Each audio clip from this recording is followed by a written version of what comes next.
March 29th. It says it's Good Friday on the calendar, but that story they're telling people is so off. They say that Jesus was crucified Friday towards evening, and I guess there was a solar eclipse for about 3 hours, and then resurrected Sunday morning, which is not 3 days and 3 nights, like the Bible talks about. Not even close.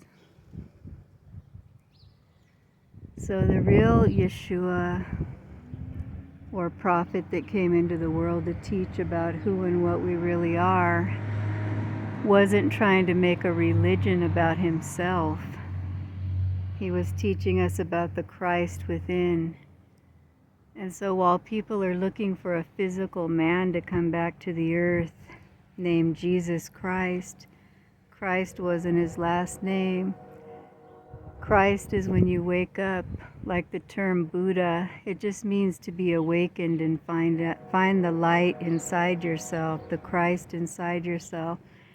Like the Bible says, greater is he that is in me than he that is in the world, referring to the Christ. So the Christ returns within each of us as we awaken, as we become illuminated. But they're going to try to pass off some person coming to the world. They're probably going to say this person matches the DNA on the Shroud of Turin. But God is not a respecter of persons, and this isn't about bodies. It's all about spirit and soul. The Bible even says God is not a respecter of persons. Call no man on earth your father. So these religions of the world are just mind control. And yes, there have been many prophets that have come into the world that wanted to awaken us to the light within so that we could wake up. Like Neo, he went back into the matrix, and his goal was to awaken people, remind them that they had fallen asleep and forgotten who they are. So this life is basically the prodigal son story, dream style, and we have to wake up. If you don't know the prodigal son story, you should read that story in the Bible, because we are all the prodigal son. So it's not about any race being superior to another race. It's not even about bodies. It's about awakening to the spirit, the Christ within yourself. But everybody wants to be the chosen, the special people, put themselves above others and then say that they're more special to God than other people. But God is love, God is light, God is unconditional love.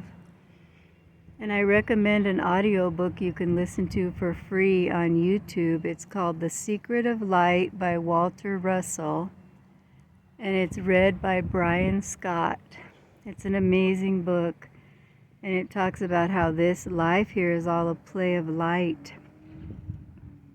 So this really is a holographic experience. It's almost like we put ourselves into a video game, and then we forgot who we are, and now it's time to awaken. And that's why we're seeing so many codes, because the matrix is built on code. And some think that the green light of the aurora borealis is the heart chakra of the earth, or the green light that they show us in the Matrix movies, the green code. And some religions teach that the aurora borealis is our collective soul. It's where the souls come into this world through and leave this world. They merge with the light of the aurora borealis, the collective soul. Anyway, so this is the times the Bible talks about, and some people say the Bible is the script. But who wrote the script? Because if you write the script, you can make it seem like Bible prophecies coming to pass. And even if there are lots of truths in the Bible, over the years the Bible's been manipulated, changed, and really controlling people got a hold of it and they make it say what they want it to say, right? And then they can rule the world. And if they keep you asleep to who and what you really are through the public education indoctrination camps and all the vaccines and the fluoride in the water and the controlling religions, and they make us, basically it's trauma-based mind control to keep us asleep to who and what we really are, because if we wake up and find out who and what we really are, there's no way we can be controlled.